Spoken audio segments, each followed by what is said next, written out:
সরকারি চাকরিজীবীদের দাবিসমূহ এবং 2025 সালের পে কমিশন নিয়ে একটি সুস্পষ্ট প্রতিবেদন নিচে দেওয়া হলো। সরকারি চাকরিজীবীদের দীর্ঘদিনের দাবিসমূহ একটি সংক্ষিপ্ত পর্যালোচনা। 2025 সালে বাংলাদেশে সরকারি কর্মচারীদের বিভিন্ন দাবি দাওয়া নিয়ে আলোচনা ও আন্দোলন শুরু হয়েছে, যা দীর্ঘদিন ধরে অমীমাংসিত ছিল।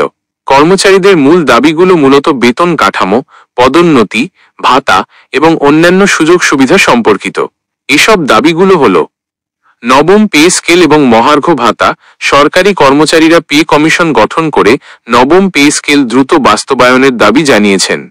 পাশাপাশি পে স্কেল ঘোষণার আগে জীবনযাত্রার ব্যয় বৃদ্ধির সাথে সামঞ্জস্য রেখে 50% মহার্ঘ ভাতা প্রদানের কথা বলা হয়েছে। যদিও সরকার 10% বিশেষ সুবিধা দিয়েছে, কর্মচারীরা মনে করছেন এটি বৈষম্য তৈরি করেছে। বেতন স্কেল এবং কর্মচারী প্রতিনিধি। 1973 সালে বঙ্গবন্ধুর ঘোষণা অনুসারে 10 ধাপে বেতন স্কেল নির্ধারণের দাবি জানানো হয়েছে। একই সাথে পে কমিশনে কর্মচারী প্রতিনিধি অন্তর্ভুক্ত করার দাবিও জোরালো। পদনাম ও গ্রেড পরিবর্তন।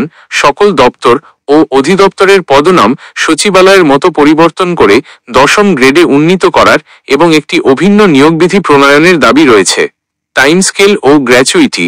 টাইম স্কেল ও সিলেকশন গ্রেড পুনর্বহাল করা, বেতন জ্যেষ্ঠতা পুনঃপ্রতিষ্ঠা, গ্র্যাচুইটির হার 90% থেকে 100% করা এবং পেনশন গ্র্যাচুইটি 1 টাকার সমান 500 টাকা নির্ধারণের দাবি জানানো হয়েছে। প্রাথমিক শিক্ষক ও নিম্ন আদালতের কর্মচারী।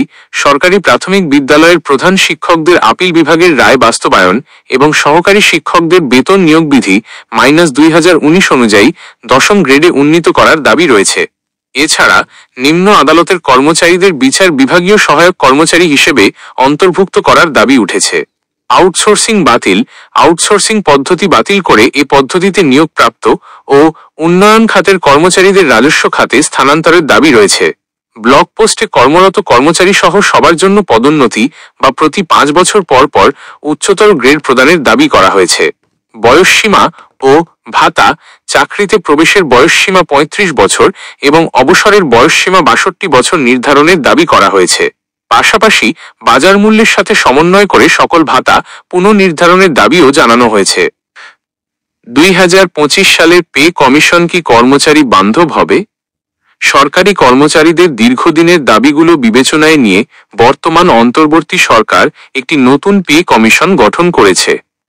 এই পে কমিশনের প্রধান হিসেবে প্রাক্তন অর্থসচিব জাকির আহমেদ খানকে নিয়োগ দেওয়া হয়েছে এবং কমিশনকে 6 মাসের মধ্যে প্রতিবেদন জমা দিতে বলা হয়েছে। বিশেষজ্ঞদের মতে এবারের পে কমিশন কর্মচারী বান্ধব হওয়ার সম্ভাবনা রয়েছে। এর পেছনে কয়েকটি কারণ রয়েছে। জীবনযাত্রার ব্যয় বৃদ্ধি, দ্রব্যমূল্যের ঊর্ধ্বগতি এবং জীবনযাত্রার ব্যয় বেড়ে যাওয়ায় সরকারি কর্মচারীদের বেতন ভাতা পর্যালোচনা করা জরুরি হয়ে পড়েছে। কমিশন এই বিষয়টি গুরুত্ব সহকারে বিবেচনা করবে বলে আশা করা যায়। সম্ভাব্য বেতন বৃদ্ধি। নতুন পে কমিশন সরকারি কর্মচারীদের বেতন বৃদ্ধির সুপারিশ করতে পারে, যা তাদের জীবনযাত্রার মান উন্নয়নে সাহায্য করবে। ভাতা ও অন্যান্য সুবিধা। শুধু বেতন বৃদ্ধি নয়, অন্যান্য ভাতাদি এবং সুযোগ সুবিধাগুলো পর্যালোচনা করা হবে। কাজের পরিবেশ উন্নত করার দিকেও মনোযোগ দেওয়া হতে পারে। পে কমিশনে কর্মচারী প্রতিনিধি থাকবে কি? হ্যাঁ, এবারের পে কমিশনে কর্মচারী প্রতিনিধি থাকার জোরালো সম্ভাবনা রয়েছে। বিভিন্ন সংবাদ মাধ্যম এবং কর্মচারীদের দাবির মুখে এই সিদ্ধান্তটি যৌক্তিক বলে বিবেচিত হচ্ছে। কেন কর্মচারী প্রতিনিধি থাকা গুরুত্বপূর্ণ?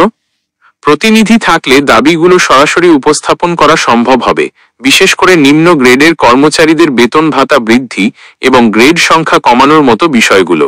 একটি ন্যায্য এবং সবার জন্য সমান বেতন কাঠামো তৈরিতে কর্মচারী প্রতিনিধিদের মতামত অত্যন্ত গুরুত্বপূর্ণ ভূমিকা রাখবে। যদি পে কমিশন কর্মচারীদের এই দাবিগুলো বিবেচনা করে একটি কার্যকর সমাধান দিতে পারে, তবে এটি একটি যুগান্তকারী পদক্ষেপ হিসেবে বিবেচিত হবে এবং সরকারি কর্মচারী ও সরকারের মধ্যে একটি ইতিবাচক সম্পর্ক তৈরি হবে।